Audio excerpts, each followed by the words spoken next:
All right, this is Henry from Stringed Arizona. I'm going to show you some basic strumming and chord tips for beginners.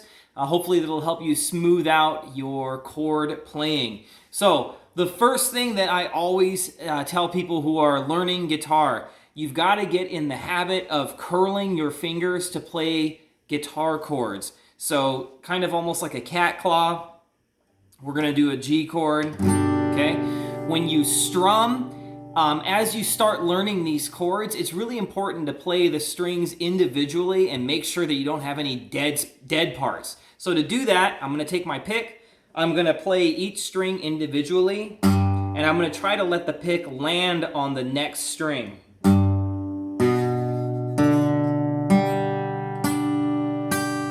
Once I can get everything to ring out, then I know I can move to the next chord. If you have dead spots, if you have this sound, that almost always means that your fingers are not curled enough or you're not pushing hard enough. So if I let my fingers relax too much, I can get this.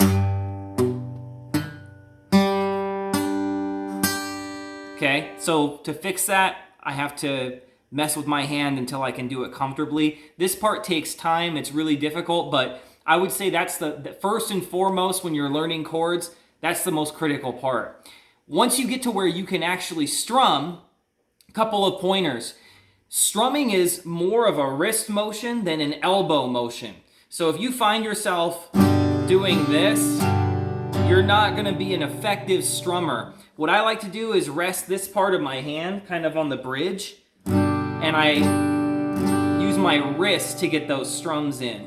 That's going to allow you to have a lot more control, and it's also going to make it easier to switch chords, and when you move to arpeggiating and things like that, it'll be much easier. So get in the habit of figuring out where you can place your hand and your wrist so that it's a wrist motion. The other thing I'm doing here too is I'm not squeezing my pick super tight, and I'm holding it kind of at an up angle, and it's a relaxed feel. I'm not squeezing it hard, and I'm not pointing the tip straight in like this.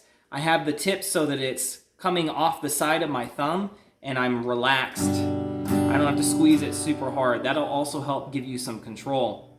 We'll talk about chord switching. So this is a really common chord pattern. Down, down, down, up, down, up.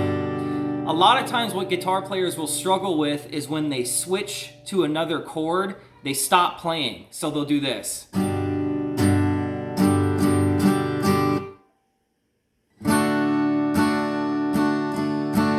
Okay, what you're going to want to do is try to keep your strumming hand moving at all times. Even if your left hand doesn't get quite on the chord in time, it won't really matter as long as this hand keeps the rhythm going.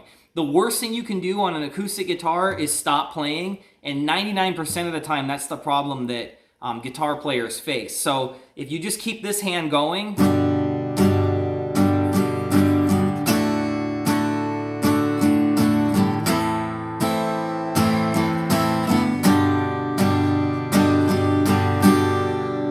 that's kind of where your brain should be, is focus more on this right hand. The other thing you can do too, this is kind of a pro tip to help with switching chords.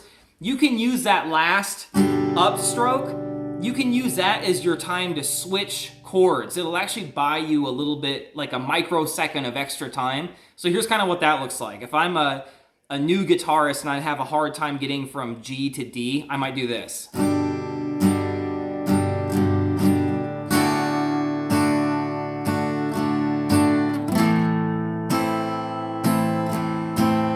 Right? So I can use that up chord, that upstroke, to kind of find the chord and buy myself a little bit of time. Lastly, I would say something else you can practice is using your thumb to mute the strings that you don't want to play. So for example, G plays all 6, so it's pretty easy. You don't have to worry about muting strings, but D only plays these bottom 4. I find myself oftentimes bringing my thumb up like this to cover the 6th and 5th string so that I can keep strumming, and I can be sloppy and still play the chord. So that's a trick that you can use as well. Same with A. I'll use my thumb to cover the A minor. I'll use my thumb to cover the low E. I can keep that big strum going without having to think about it so much. So these are some beginning strumming tips that you can use. Hopefully this will help you switch chords and kind of get rid of those annoying clams when you're first starting out. Make sure to hit like and subscribe. I hope this was helpful, and I hope you have a happy new year.